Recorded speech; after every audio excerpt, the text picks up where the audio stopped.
Ayo, was really good, everyone. It's your boy Debo with Debo's Picks. I wanted to put up an express video focusing primarily on the Monday Night Football game between the New York Jets and the San Francisco 49ers. But before I get into that, let's recap yesterday's Sunday NFL plays real quick. So let's get it poppin'.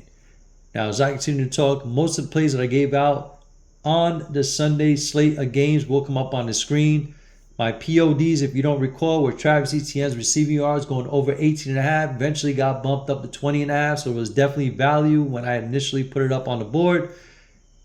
And then Josh Allen going over his fan score was my other POD. He easily cashed, and as expected, wasn't focusing too much on his passing side of things and more with his legs, no Steph Diggs, and it proved to be the case. A couple of rushing touchdowns, a passing touchdown.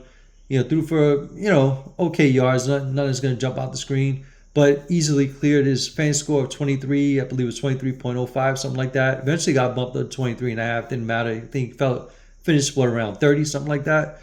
But unfortunately, I felt a little more better or more comfortable with Travis Etienne's receiving yard prop, which is what I revolved around mostly.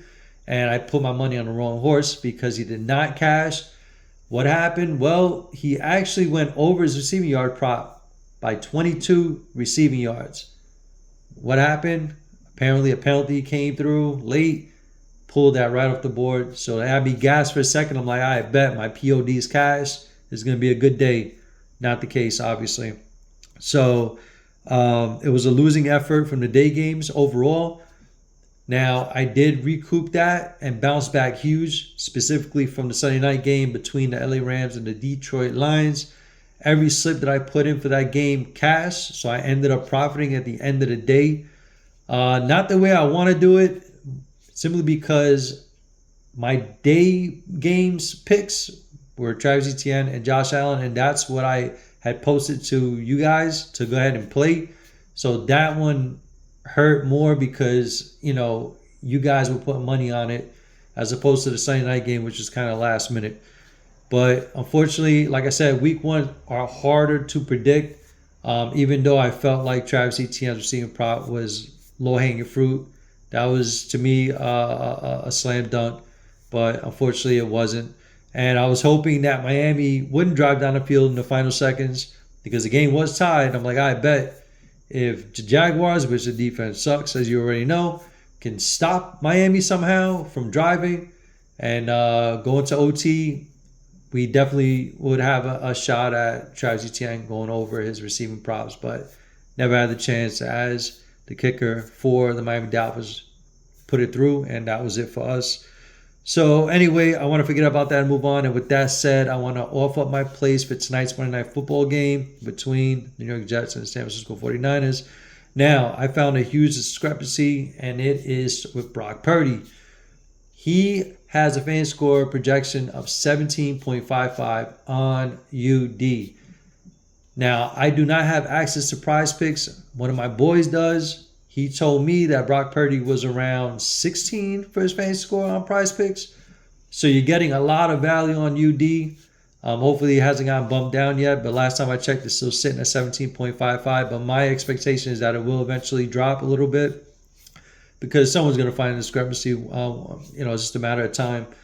So I love that prop going under. The Jets last year gave up the fewest fantasy points to opposing quarterbacks. And guess what? You wouldn't think that defense can improve from last year. Well, they did. They're a much better defense this year, a much better team overall. And it's still week one. So I don't care what rapport you have with your wide receivers. You still got to get back into the groove of things. You saw some sloppy play in the NFL yesterday where there was a lot of expectations from certain quarterbacks, like C.J. Stroud. He didn't have to do much. He pound the rock with Joe Mixon. So there's a lot of studs that didn't throw for a lot of yards yesterday.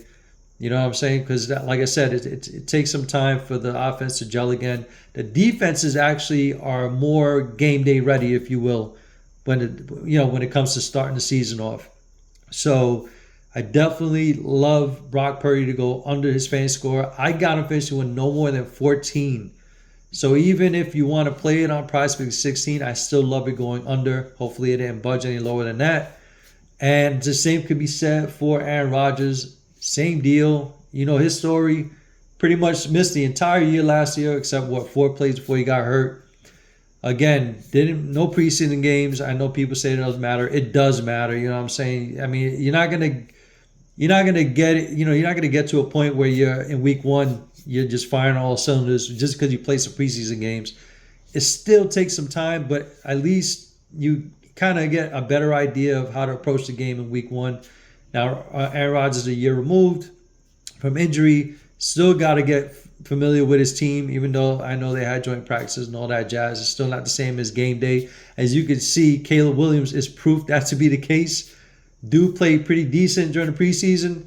Week one, it's like he forgot how to play, man. He was just terrible. 93 passing yards, bro. Come on, man. In this day and age in the NFL, I know it's week one, but damn, bro, you can't throw for at least 200 yards? Come on, B. But anyways, that's just the way it is on week one. So I'm shocked that Brock Purdy's this high. I absolutely love it. To me, this is a free play. This is free money, in my opinion. I'd be shocked if he goes over. Is it possible? Anything is, of course, in this world. But do I think it's going to happen? Absolutely not. Same thing can be said for Aaron Rodgers.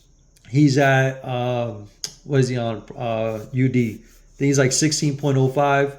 My boy told me he's on Prizepicks. He's like 15 or something like that. I love Aaron Rodgers to go under as well. I think both teams are going to focus on pounding the rock. So McCaffrey and Breece Hall is going to be that kind of deal. Now, Breece Hall's play to me, you can take his rush yards. I don't hate it. I love his receiving yard prop, 26, 27 and a half, something like that, to go over. McCaffrey, I love his fantasy score. If there's going to be any touchdown scoring, to me, it's going to be McCaffrey. And if you want to take a receiver on the 49 side of things, you can take George Kittle. It's the only one I put my money on. You want to take his receptions? I don't know.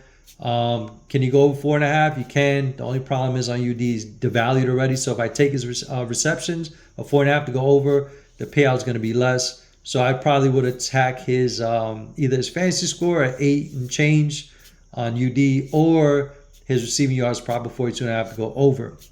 On the Jets side, I really love Conklin. 3 receptions over.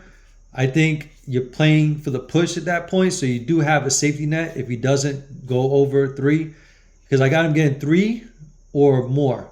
So to me, that's the lowest he's going to get, in my opinion. That's his floor is 3. His ceiling could be 4, 5, 6. You know what I'm saying? So it sounds like CeeLo right there. If y'all don't know about CeeLo. But anyways, so yeah, I got him getting at least 3, as much as 6. You know what I'm saying? So you got to remember, like, week one, focus on running backs, focus on tight ends, a lot of dump balls. Try to get into a groove. I'm a big believer in that in week one, where if I think about yourself, you're starting quarterback, you know what I'm saying? You try to get into a groove. You're going to start airing it out really on the outside? Nah. You're going to like do some check downs, knock some rust off, dump it off to your tight ends, little short, little button hook routes, little, kind of like a little sideline plays, nothing deep, no deep post, nothing like that. At least for the majority of the game. So I expect both teams to kind of dink and dunk, and I think the running back is going to be a big part of it, especially the tight ends too.